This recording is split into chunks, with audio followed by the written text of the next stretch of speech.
بسم اللہ الرحمن الرحیم۔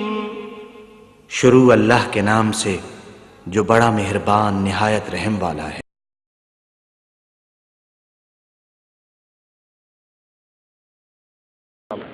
مصافحے میں کیا دونوں ہاتھ استعمال کرنا مسنون؟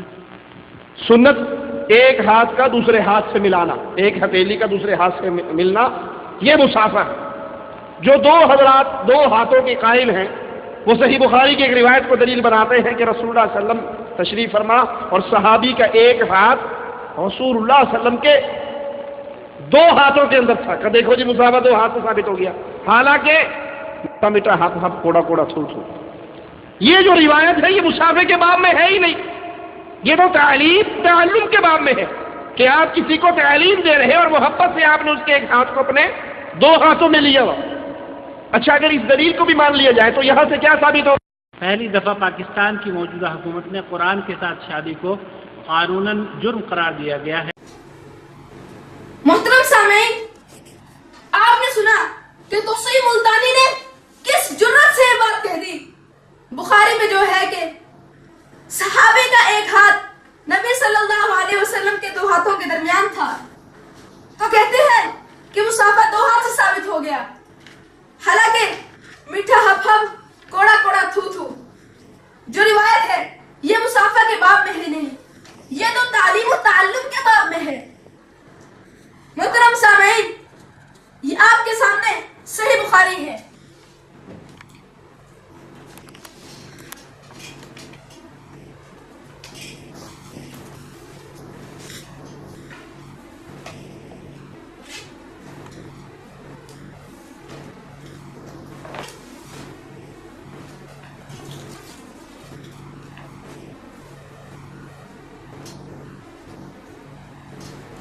اور یہ وہ روایت ہے، صحیح بخاری باب المصافحہ کے عنوان سے ذکر کیا ہے۔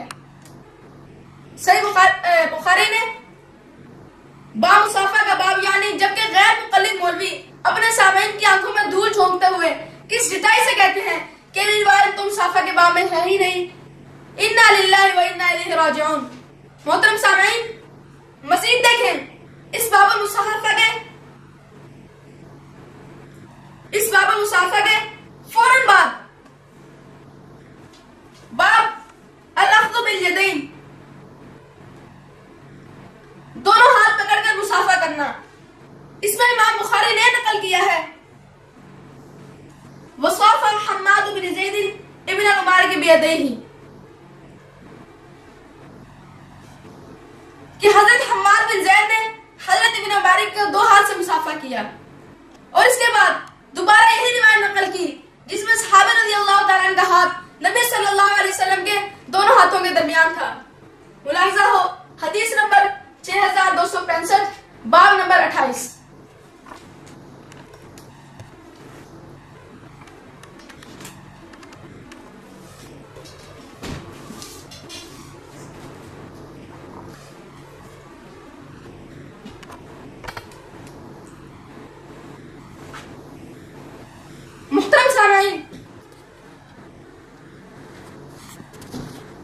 محترم سامعین، اب توصیف کا بخاری پر جھوٹ روز روشن کی طرف واضح ہو گیا۔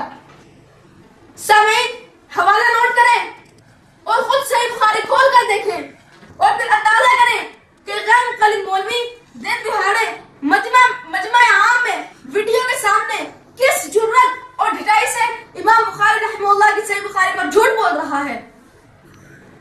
محترم سامعین، حدیث پیغمبر صلی اللہ علیہ وسلم کے سامنے سر جھکانے کی بجائے اس کو جھٹلانے کا مرتکب کون ہو رہا ہے؟ وہ شخص جو اپنے آپ کو اہل حدیث کہتا ہے، جس سے حقیقت کھل کر سامنے آ گئی کہ یہ لوگ نامحاد اہل حدیث ہیں۔ سچے اہل حدیث ہوتے تو صحیح بخاری پر جھوٹ نہ بولتے۔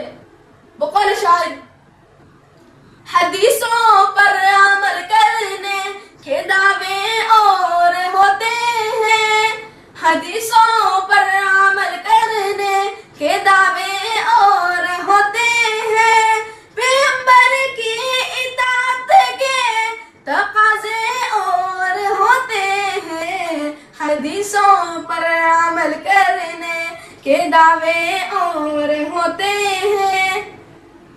محترم سامعین، اب آپ خود فیصلہ کریں کہ صحیح بخاری کا ورد کرنے والے صحیح بخاری کے ساتھ کیا سلوک کر رہے ہیں، اور یہ محاورہ اپنے آپ کو کہنے کی بجائے دوسروں کو کہہ رہے ہیں، میٹھا میٹھا، ہپ ہپ، کوڑا کوڑا، تھو تھو۔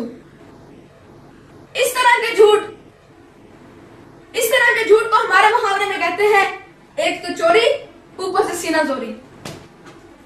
صحیح بخاری کی اس حدیث کے ساتھ غیر مقلدوں کے ایسے ہی طرز عمل کو بیان کرتے ہوئے شاعر نے کہا ہے، ہر صبح بخاری کا نعرہ، ہر شام بخاری کی باتیں، دکھلاوا چند مسائل کا منظور نہیں ہے سب باتیں۔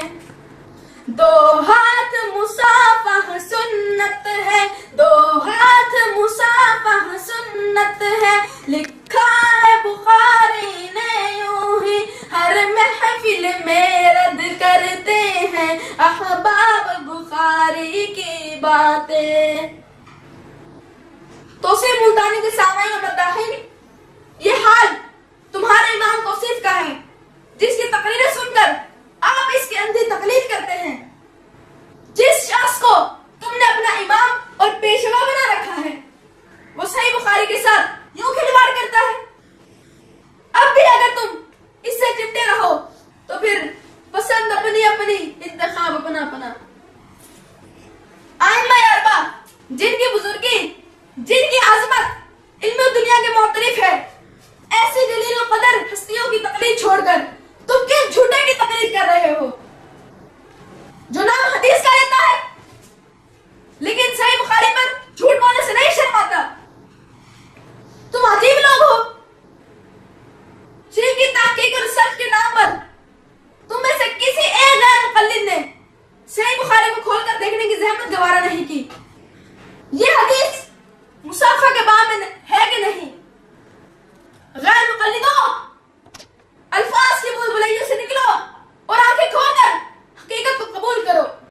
توصیف نے کوشش کی بے شک، توصیف نے کوشش کی بے شک، تحریف بخاری کی، لیکن تحریف بخاری کی